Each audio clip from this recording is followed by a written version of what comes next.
Lords, I don't normally get involved with money issues because it's too messy and convoluted, but in fact the last time I actually recommended any sort of money being given to the police was when I was on the Met Police Authority, and they were going to scrap the Wildlife Crime Unit, and I argued very strongly that we should keep it. Now, the Wildlife Crime Unit was not about naughty squirrels, it was about people actually committing crimes against wildlife, and I felt it was an incredibly important unit.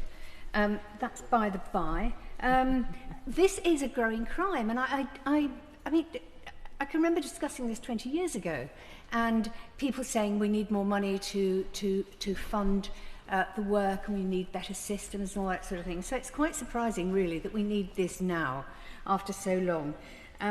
It addresses a persistent weakness in our response to economic crime, and that is the lack of stable, long-term funding.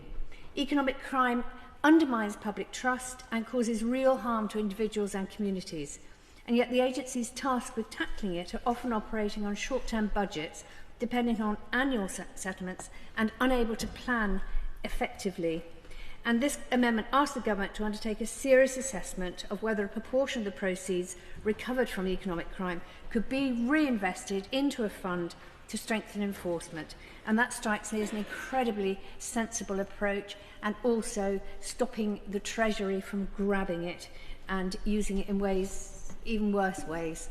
And economic crime is becoming more complex, more international, more sophisticated, and we really ought to be on the front foot tackling it. And I would say that this amendment would help ensure that those fighting economic crime are properly resourced and able to plan ahead.